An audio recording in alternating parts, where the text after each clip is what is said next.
Richard Harrison stood at the floor-to-ceiling windows of his penthouse office, his stern reflection superimposed over the glittering Chicago skyline. The crystal tumbler in his hand caught the late afternoon light, amber whiskey swirling as he contemplated the email he'd just received from his daughter, Emma. "Daddy, I'm dating someone. His name is Michael Chen, and he makes me happier than I've ever been. I want you to meet him." The words burned in his mind like acid. Harrison Pharmaceuticals' CEO had spent decades building his empire, ensuring his only daughter would want for nothing. Yet here she was, fresh out of medical school, dating some nobody who worked as an emergency room resident at County General. His private investigator's report lay open on his mahogany desk. Michael Chen, 29, son of Chinese immigrants who ran a small convenience store. Graduated top of his class at a state university on scholarships.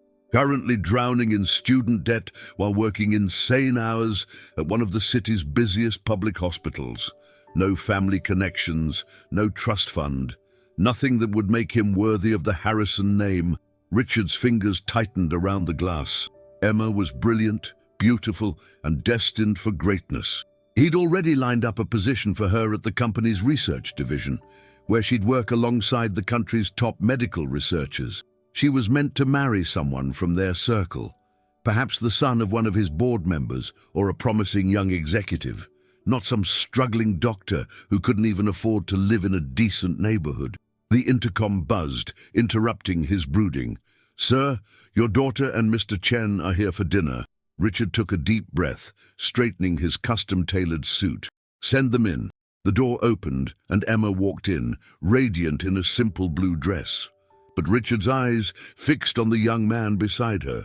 Michael Chen wore a department store suit that did little to hide his exhaustion from what had probably been another grueling shift at the hospital. Still, he stood tall, meeting Richard's gaze with quiet confidence. "Daddy!" Emma rushed forward to hug her father, but Richard kept his posture rigid, barely returning the embrace. His eyes never left Michael, who remained by the door, clearly aware of the tension in the room. "Mr. Harrison," Michael stepped forward, extending his hand. "Thank you for having me." Richard ignored the outstretched hand. "Shall we?" He gestured to the private dining room adjacent to his office, where his personal chef had prepared dinner. The meal was excruciating. Emma chatted nervously about her residency program, while Michael politely answered Richard's increasingly pointed questions about his background and career choices. "So, Michael," Richard swirled his wine, his voice dripping with calculated disdain, "what made you choose County General? Surely with your academic record, you could have found a position at a more prestigious hospital?" Michael set down his fork, meeting Richard's gaze. "I believe in making healthcare accessible to everyone, Mr. Harrison. County General serves communities that often can't afford proper medical care. That's where I feel I can make the biggest difference." Richard's lip curled slightly. "How noble, though I imagine the salary reflects that nobility." "Daddy!" Emma's voice was sharp with warning. "It's okay, Emma." Michael touched her hand gently. "Your father's right. I don't make much money. But I'm proud of the work I do. Every life I help save matters regardless of their bank account." "Admirable sentiments," Richard's tone suggested anything but admiration. "However, my daughter is accustomed to a certain lifestyle, one that frankly you could never provide." Emma slammed her hand on the table, making the crystal glasses jump. "I can't believe you. I'm not some trophy to be bought and sold. I love Michael because of who he is, not what he can or can't provide." Richard's face hardened. "Love doesn't pay bills, Emma. Love doesn't maintain the standard of living you've grown up with. You're naive if you think otherwise." "Mr. Harrison," Michael's voice remained calm, though his eyes flashed with determination. "I may not be wealthy, but I can promise you this. I will always put Emma's happiness first. I will work tirelessly to build a life with her, one that's rich in ways money can't measure." Richard stood abruptly, his chair scraping against the hardwood floor. Pretty words from a man who can barely afford his student loan payments. "Emma, this is ridiculous. I won't stand by and watch you throw your life away on some idealistic doctor playing savior to the masses." Emma rose to face her father, tears streaming down her face. "You don't get to decide my life for me anymore, Dad. I'm not a little girl, and I'm not a pawn in your corporate games. I love Michael, and if you can't accept that, then maybe we shouldn't be here at all." She grabbed Michael's hand and turned to leave, but Richard's next words stopped her cold. "Walk out that door with him, and you can forget about your trust fund, your position at the company, everything. Is he worth throwing away your entire future?" Emma turned back slowly, her face pale but determined. "My future is my choice. And right now, you're making it very easy." She squeezed Michael's hand tighter. "Come on, Michael, we're leaving." Richard watched in stony silence as his daughter walked out, taking with her every carefully laid plan he'd ever made for her future. As the door closed behind them, he hurled his wineglass against the wall, watching the deep red liquid drip down the expensive wallpaper like blood. He grabbed his phone, dialing his head of HR. "Cancel any arrangements for Emma Harrison's position and make sure every major hospital in Chicago knows that Harrison Pharmaceuticals won't be doing business with them if they hire either Emma Harrison or Michael Chen." If his daughter wanted to learn a lesson about the real world, he'd make sure it was a painful one. They'd come crawling back soon enough once they realized that love couldn't compete with the harsh realities of life. But as he stood there, watching the wine stains spread across his wall, a small voice in the back of his mind wondered if he'd just made the biggest mistake of his life. Little did Richard know, fate was about to teach him a lesson about value, love, and what truly matters in life. And it would come in the form of a crisis that would shake his carefully constructed world to its very foundations. 6 months had passed since the disastrous dinner, and Richard Harrison's vindictive influence had spread through Chicago's medical community like a poison. Every private hospital had closed its doors to Emma and Michael, forcing them to remain at County General, where Michael continued his emergency room residency, and Emma had managed to secure a position in the overcrowded pediatric department. The autumn wind whipped around Richard as he stood outside Harrison Pharmaceuticals' headquarters, watching construction crews install the company's new logo. The corporation had just acquired a promising biotech startup, adding another jewel to his crown. Yet his triumph felt hollow. Emma hadn't spoken to him since that night, returning all his messages and gifts unopened. His phone buzzed, another report from the private investigator he kept on retainer. The photos showed Emma and Michael leaving their tiny one-bedroom apartment in a neighborhood that made Richard's skin crawl. His daughter, who'd grown up in mansions and attended elite private schools, was now living in a building with peeling paint and unreliable heating. But what truly infuriated him was that she looked happy. Despite everything he'd done to show her the mistake she was making, Emma smiled in every photo, walking hand in hand with Michael or carrying groceries from the discount supermarket. They'd even adopted a scraggly rescue dog, which Emma walked every morning before her shifts. "Sir," his assistant's voice interrupted his brooding. "The board meeting is about to start." Richard nodded, tucking his phone away. He had more important things to focus on than his daughter's misguided choices.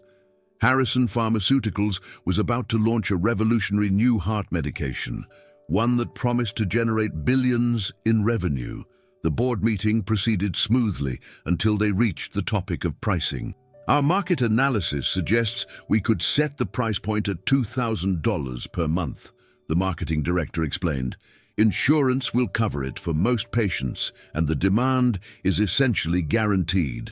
Richard nodded approvingly, but a board member, Dr. Sarah Martinez, raised her hand. "That price point will put it out of reach for many patients, especially those in public hospitals and low-income communities. Perhaps we could consider—" "The market is the market," Richard cut her off coldly. "We're not running a charity here. If people can't afford it, that's not our concern." As the meeting concluded, Dr. Martinez lingered behind. "Mr. Harrison, a moment?" Richard sighed impatiently. "Yes?" "I know about Emma." Her voice was gentle but firm. She's doing remarkable work at County General, especially with underprivileged children, and Michael Chen is becoming one of their most respected ER residents. Maybe it's time to— I don't pay you to give me family advice, Richard snapped. My daughter made her choice. She can live with the consequences. Later that evening, Richard sat alone in his penthouse, nursing a scotch and trying to ignore the emptiness of the space that had once echoed with Emma's laughter. His eye caught a framed photo he hadn't had the heart to remove. Emma at her medical school graduation, beaming with pride as he stood beside her. He remembered how she'd hugged him that day, whispering, "I did it, Daddy. I'm going to help people, just like Mom always wanted." His wife, Catherine, had died when Emma was just 12, leaving a void that Richard had filled with work and material success. Catherine had been a pediatrician, dedicated to helping children regardless of their family's ability to pay. In his darker moments, Richard wondered what she would think of him now. The shrill ring of his phone startled him from his reverie. Unknown number. "Mr. Harrison." The voice was unfamiliar. "Urgent. This is Nurse Roberts from County General." "There's been an accident." Richard's heart stopped. "Emma?" "No, sir. It's about you. You're listed as your own emergency contact. You've been experiencing occasional chest pain and shortness of breath, haven't you?"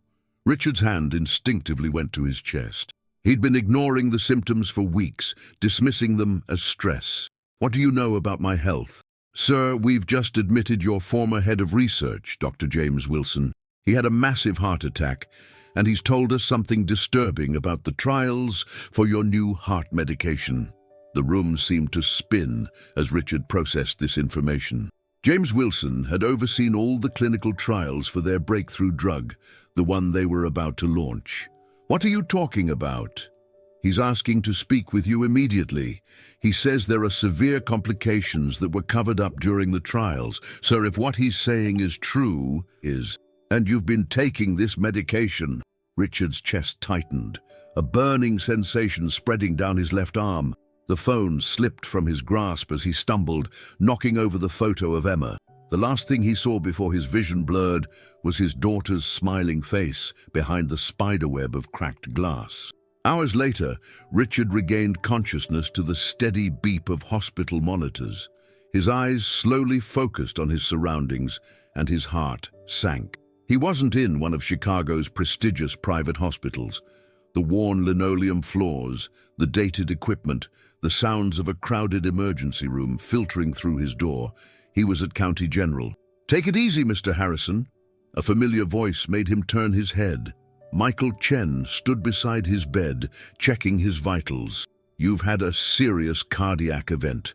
You're lucky your building security found you quickly. Where's Dr. Wilson?" Richard's voice was weak, raspy.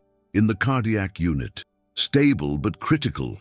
Michael's face was professionally neutral, showing no sign of their personal history. "He's been asking for you. Something about the trial data for your new heart medication?" Before Richard could respond, the door burst open. Emma rushed in, still wearing her pediatric scrubs, her face pale with worry. "Dad!" For a moment, all the anger and pride melted away, and Richard saw his little girl again. He reached for her hand, but the movement sent pain shooting through his chest.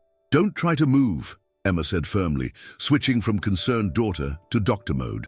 "Michael, what are his numbers?" As they discussed his condition in rapid medical terminology, Richard noticed something that made his chest tighten in a different way. The way they worked together, seamlessly coordinating his care, their mutual respect and understanding evident in every interaction. This wasn't the frivolous romance he'd dismissed. This was a partnership. But before he could dwell on this revelation, Michael's expression turned serious. "Mr. Harrison, we need to talk about the medication you've been taking. Dr. Wilson's preliminary statement suggests that some of the trial data was falsified. There may be serious complications that weren't reported." Richard closed his eyes, the weight of this information crushing him. The medication had been fast-tracked through trials, with Harrison Pharmaceuticals pushing hard for quick approval. Had he been so focused on profits that he'd overlooked crucial safety concerns? "Dad," Emma's voice was both professional and pleading. "We need to know everything about those trials. People's lives are at stake." As Richard looked between his daughter and the man he'd tried so hard to destroy, he realized the bitter irony of his situation. His life now quite literally rested in their hands.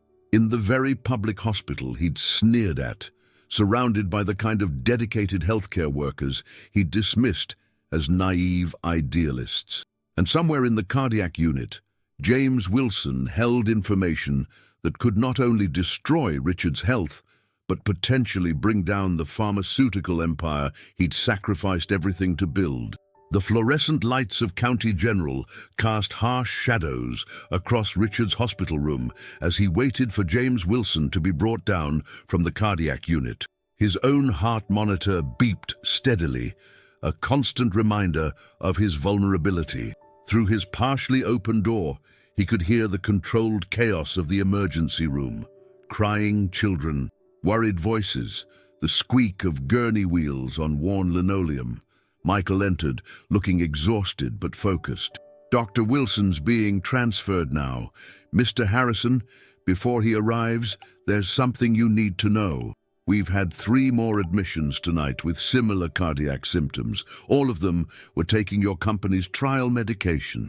Richard's mouth went dry. "How bad?" "Critical but stable, like you and Dr. Wilson." Michael checked Richard's IV line with practiced efficiency. "We've already notified the FDA." Before Richard could respond, orderlies wheeled in James Wilson. His former head of research looked terrible, pale, drawn, with dark circles under his eyes.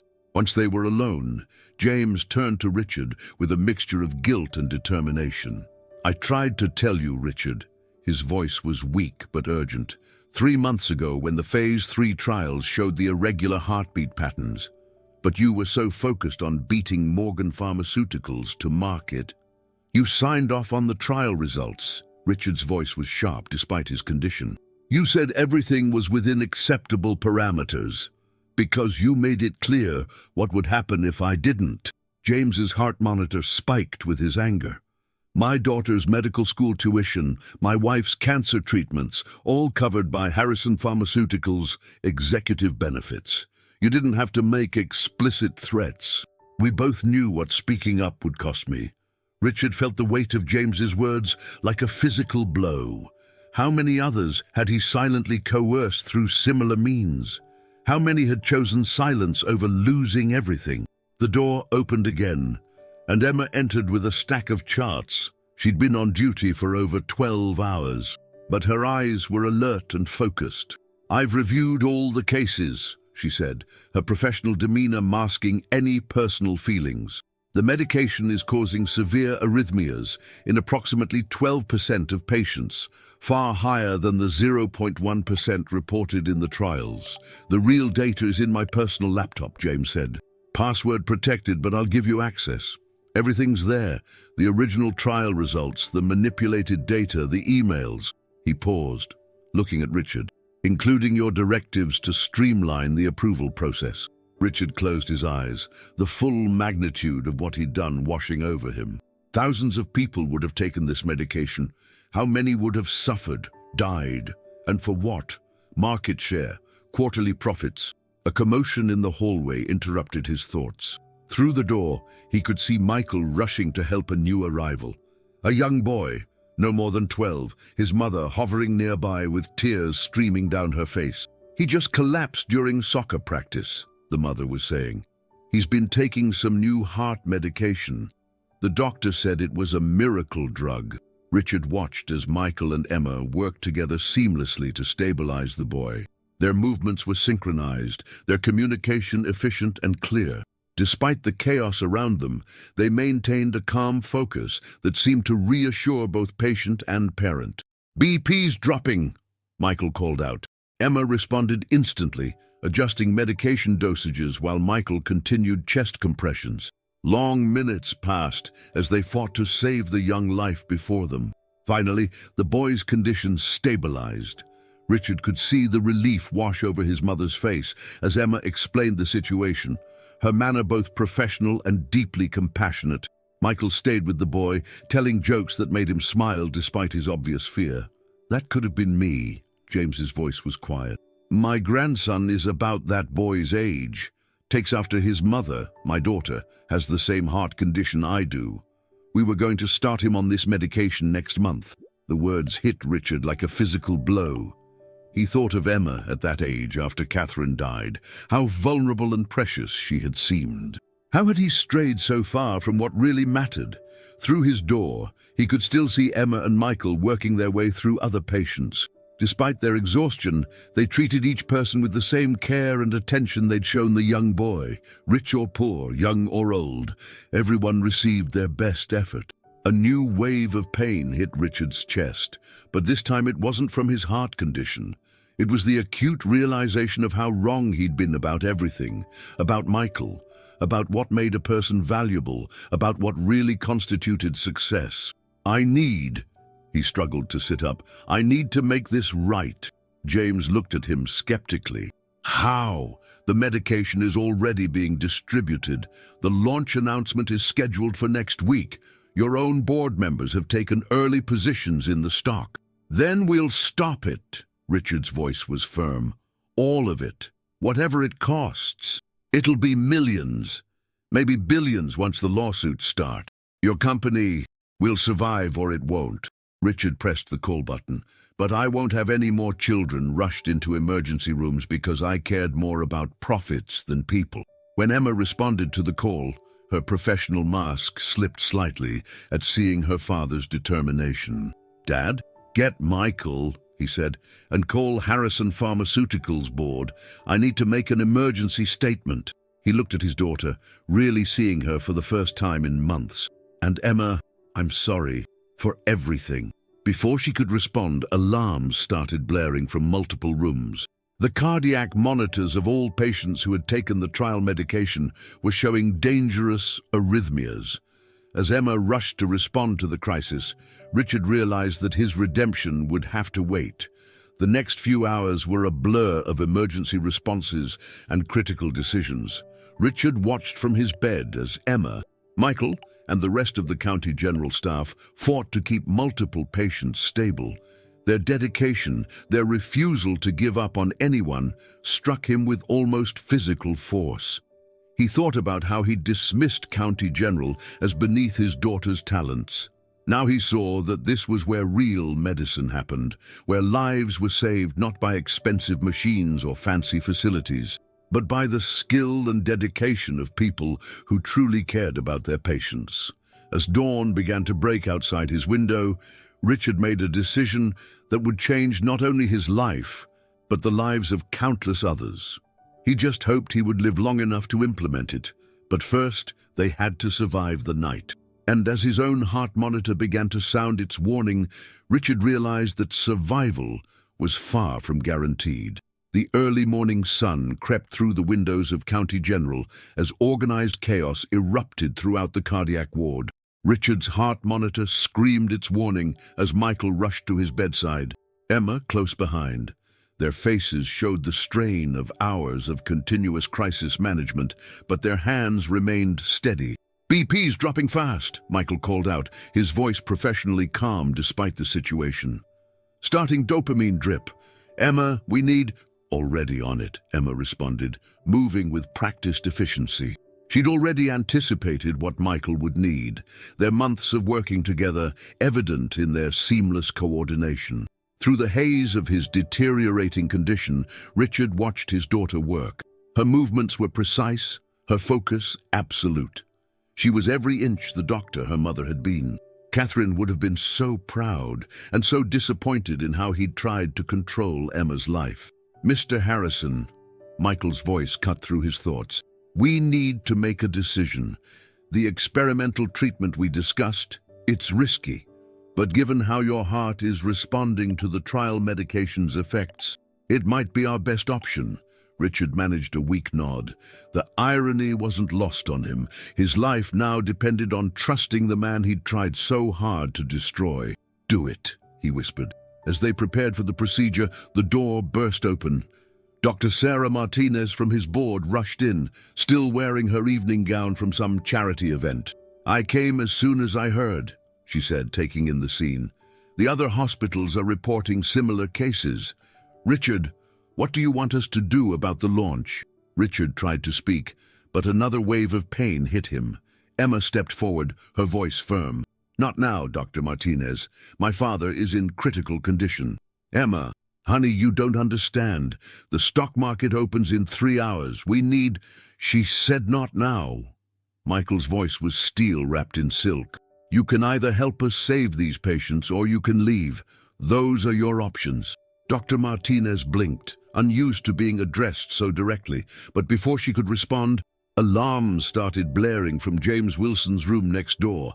"Code blue!" a nurse shouted. "Go!" Richard managed to tell Michael and Emma. "Help him!" They hesitated for just a moment before rushing to James's room.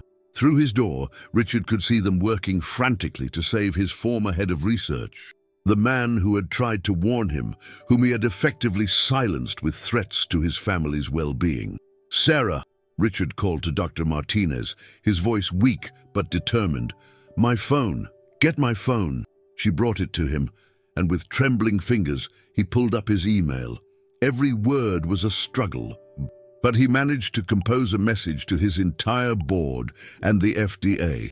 "Effective immediately, Harrison Pharmaceuticals is recalling all trial medications and canceling the planned launch. Full disclosure of all trial data to follow. Emergency board meeting in 2 hours. This is not up for discussion." He hit send just as another wave of pain crashed through him. The last thing he heard before losing consciousness was Emma's voice calling his name. Richard floated in and out of awareness. Sometimes he heard voices, Emma and Michael consulting about treatment options, nurses checking his vitals, Dr. Martinez arguing with other board members in the hallway. Through it all, one constant remained. His daughter never left the hospital, even when her shift ended. During one moment of clarity, he opened his eyes to find Emma slumped in a chair beside his bed, finally sleeping after what must have been 20 hours on her feet. Michael stood in the doorway, watching her with such tenderness that it made Richard's chest ache in a way that had nothing to do with his condition. "She refuses to leave," Michael said softly, noticing Richard was awake. "Just like when she has a difficult case. She never gives up on her patients." He paused, meeting Richard's eyes. "She got that from her mother, didn't she?" Richard nodded weakly. "Catherine was the same way." He swallowed hard. "When she was sick, at the end, she was still trying to help her patients, making sure they'd be taken care of. Emma told me about her, how she worked with underprivileged kids, never turned anyone away." Michael moved to check Richard's IV. "That's why Emma chose pediatrics, why she wanted to work at County General." "And you?" Richard asked. "Why did you really choose this place?" Michael was quiet for a moment, adjusting medications with practiced care. "When I was 10, my little sister got sick. Really sick. My parents, they didn't have insurance, could barely afford rent for the apartment above their store. A public hospital like this one saved her life.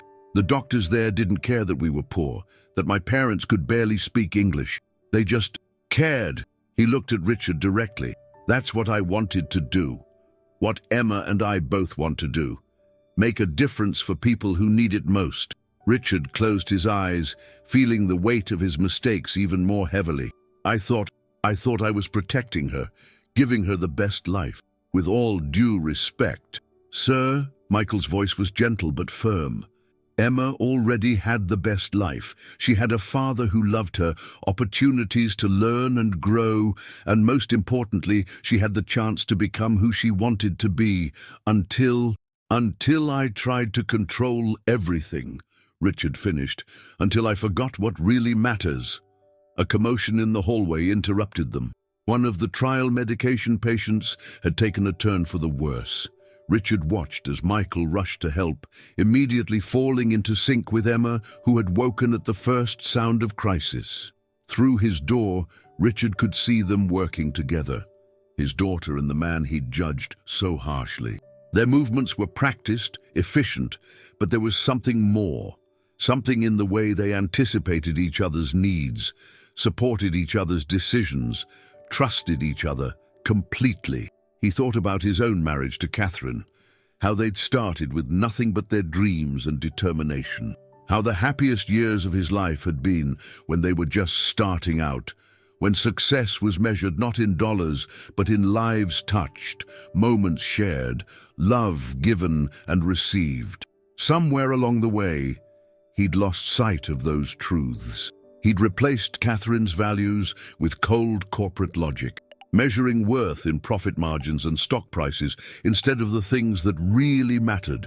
The pain in his chest intensified, and the monitors started their urgent warning once again.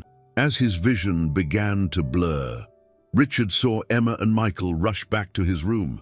He tried to speak, to tell them everything he'd realized, to ask for forgiveness, but darkness was closing in too quickly. The last thing he saw was their faces working together to save him, and he thought, "This is what real value looks like. This is what I almost destroyed." Then everything went black.